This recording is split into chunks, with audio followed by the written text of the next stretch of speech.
You know what sound that is, folks. You betcha. It's another Noon Whistle. I am Chris Trottier. And I'm John Anzalone. And today I am at the Papcke farm with Derrick Papcke, 2006 grad of Elkhorn High School. And we're excited to be on the farm. Derrick's warm. I'm not, but we're going to figure this out. Remote location. Welcome, Derrick. I love this. This is great. We're on it's location. It's not perfectly warm in here, but we'll survive. It's pretty good. I'm just a little soft. I'm guessing there has been colder Februarys, Derrick. Yeah, this is pretty good for February, and that's why I really didn't think to turn the heat on, because it hasn't been that cold outside. Anyway, we wanted to start out. Derrick and I were talking. We were all talking about. I wanted to ask him to kind of go through the legacy of the Papcke farm. Derrick's a fourth generation farmer. Papcke farm is well known, and we'd love to learn a little bit about. Yeah. Well, my great grandparents bought this farm in 1930. We've been here ever since, and we milk 100 cows now and about 1,700 acres of cropland. But it's been in the family and ran pretty much exclusively by the family that entire time. We have a few, part-time help here and there, but predominantly just family. That's amazing. Yeah, his dad and uncle went to Elkhorn Area High School too, and aunt, correct? Yeah. My dad's siblings and my mom and all her siblings all went to Elkhorn, so all Elkhorn graduates. We're lucky to have Derrick. We're lucky to have the Papcke farm. Walworth County's lucky to have the Papcke farm. And today we're going to have Derrick talk a little bit about kind of his involvement in ag and FFA and FFA Alumni. He has got his hands in just about everything. Well, and I know a lot of people are thankful to have Derrick and all he does, not just running and helping run his family farm with his brother and uncles, but our ag department's all around. Well, we got started to talk about the FFA and everything. I started in FFA when I was in middle school and moved on from there. And I guess my FFA alumni involvement started after high school more heavily. And 12 years ago, I became the alumni treasurer. But for probably the last 40 some years, the FFA alumni has ran a food stand at the Walworth County Antique Flea Market. And about 4 years ago, the Fair Board came to me and said, we want to offer Walworth County FFA a food booth to support Walworth County FFA chapters. And the grill and chill idea was born, and it's kind of grown and expanded from there. Do you do that at all fair events on the fairgrounds? No, 2022 was a little crazy. We did 22 days of food in 2022, and we just decided that was a little too much. We needed to focus on the best events, and because we're all volunteers. We run strictly on volunteers. The fair alone, the last 2 years, we've had about 150 volunteers make it happen. So we focus mainly just on, last year we did 15 days. This year we're going to do 16 days, and we're very specific about what events we do because we got to be respectful of volunteers' time, and then what events work for everyone's schedule. Yeah, so you're on a lot of boards too, right? As they're connected to farming, not just FFA and yeah, I've been around on a few different things, and I've tried to step back a little bit. I know the one thing that is exciting that we didn't talk about beforehand was the Walworth County Farm Bureau Dairy Breakfast is actually going back to the farm this year. Most people don't know that. That's news out of the gates. You heard it here. You heard it here. Yes. The Davis podcast in Walworth County. The Davis Farm down in Sharon is going to be hosting the On the Farm Walworth County Dairy Breakfast. So that's exciting. I've been asked to help. The dairy breakfast will be in June. Father's Day Saturday. Saturday. Okay. I don't even remember the date, but that's just exciting to get people back on a real Wisconsin dairy farm. Back in 1974, the family hosted. My grandpa hosted the very first Walworth County Dairy Breakfast. So, and the story goes that it rained that day, and it hadn't rained all spring, and everyone's sitting in the shed eating, and everybody started clapping because it was raining. But dairy breakfast is good luck. Yeah, that was 40 some years ago. So it's just neat to see that event going back to the farm and promoting agriculture. So let's dive back into the food stand, because that's a huge supporter of, you said there's 7 chapters altogether? There's 6 chapters in Walworth County. Of FFA. Okay. There's 6 chapters in Walworth County. There are a number of events that we run just as Elkhorn. Okay. The 4 antique flea markets. We do the traditional Star Spangled celebration down at Sunset Park. The rodeo and a couple other events we do are just Elkhorn. And those monies of volunteers are all based from Elkhorn or have some tie to Elkhorn. And that money all comes back directly to the Elkhorn chapter. Last year we did the truck and tractor pull, which was Walworth County based. This year we're doing a little something different. We're not doing the truck and tractor pull, but watch tomorrow, because everything goes live in public tomorrow for a new country music festival at the fairgrounds. And Walworth County FFA will be participating in that.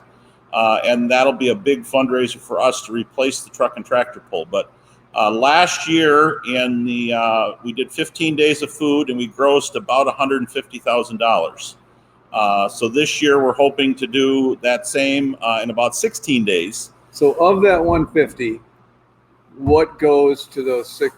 How does that get divided amongst the 6 chapters? And what was that money that got divided? Well, there was $59,000 that got divided up between the 6 chapters. Now that was food stand revenue, and then Walworth County FFA members also run the parking lots for Ribfest parking. So between Ribfest, the fair, and the truck and tractor pull, we distributed $59,000 to those 6 chapters. And those, each one got $59,000? No, it was split 6 ways. Okay. But it's all split on the number of volunteer hours. So, each chapter sends volunteers. We keep track of all those numbers, and then those numbers are paid back. But the really neat thing, out of all our events we do, that Walworth County Fair, that 6-day fair, we did a little over 80,000 gross. We returned a little over $42,000 to those 6 chapters. And if you send an FFA member, maybe an alumni member, parent, we've had some school administrators from Bigfoot, so we get some of these Elkhorn administrators. Here we go. Here. There's a challenge for you. Yep. I love it. I love it. Well, I'm not going to let Doug Parker beat me. So, but $42.25 per hour we returned to each chapter for every volunteer hour spent in the food stand. And those monies go back to support scholarships, leadership development, busing and different things to leadership conferences, and then the convention, state convention, national convention, where a lot of these students receive awards or compete. And so it's became a really nice way to support these students. And there's so many students that are in FFA nowadays. Agriculture, there's over 300 different career paths in agriculture. So raising this money is really important at this stage in the game, because there's so many careers in agriculture and there's so many students interested in FFA and what it has to offer. So is it safe to say there's no way they could do the things and have the offerings through FFA without that food stand, right? Without the support? Well, they could still have the stuff, but it would require the students to have a lot of out-of-pocket expenses. And we just had our business meeting here a couple of weeks ago, and the chapter president, thanked the alumni for their support, because she said the students are realizing that they can go and compete, maybe in a food science program, or they go to a leadership program, or they go to national convention, and their out-of-pocket cost is greatly reduced. I'm sure you realize this, Derrick, but you're creating access for everyone, right?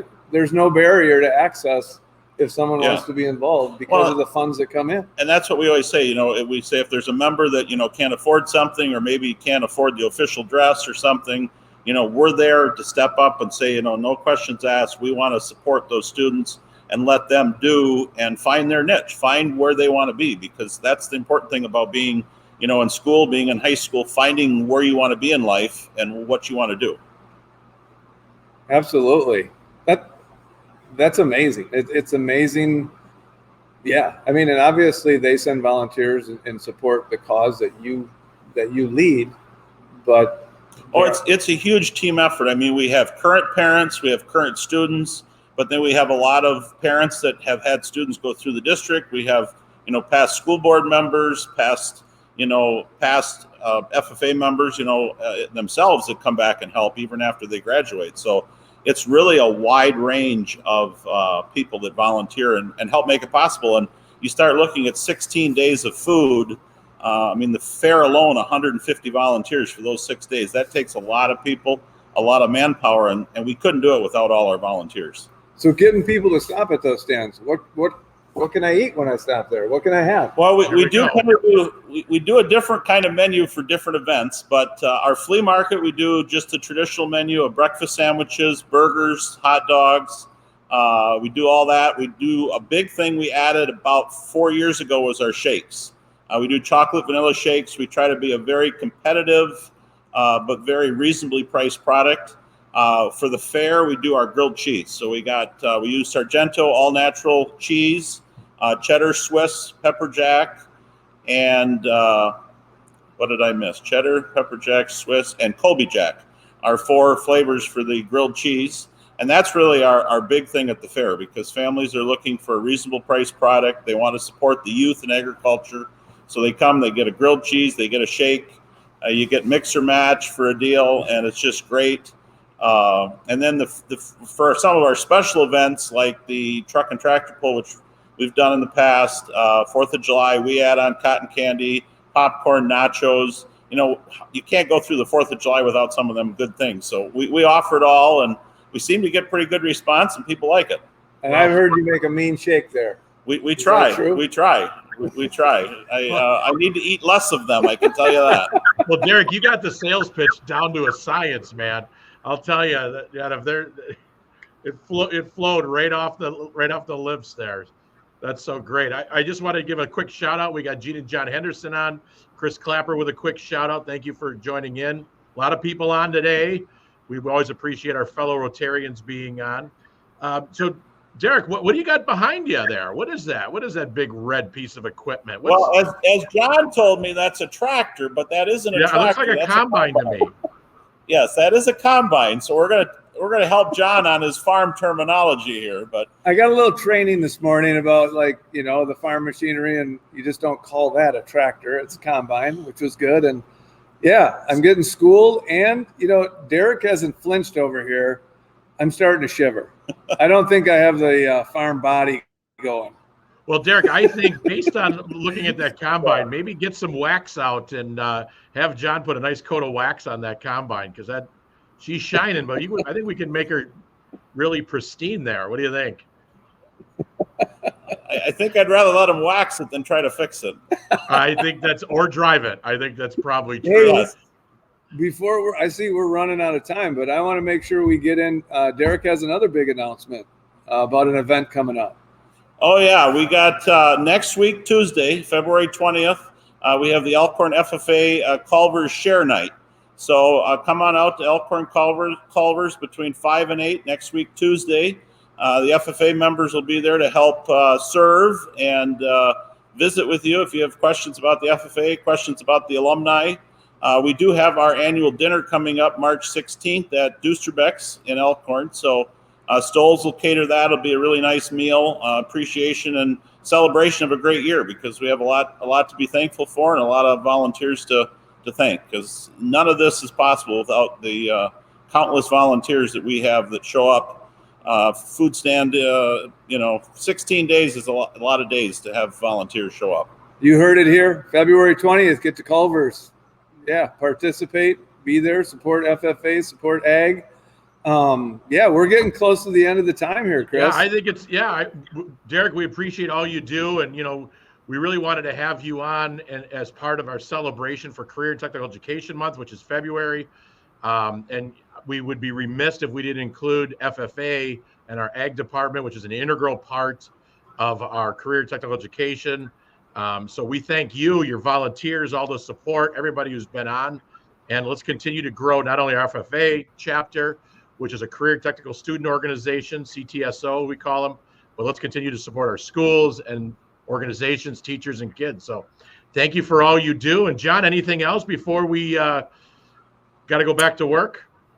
I'd love to stick around. I'd love to do another 15 minutes, but I have a combine to deal with after we're done here. That sounds good. And on that note, thank you, Derrick. I think I hear the whistle about to blow. It's time to go back to work. Oh, boy. Thank you, everybody, for being on, and thank you, Derrick.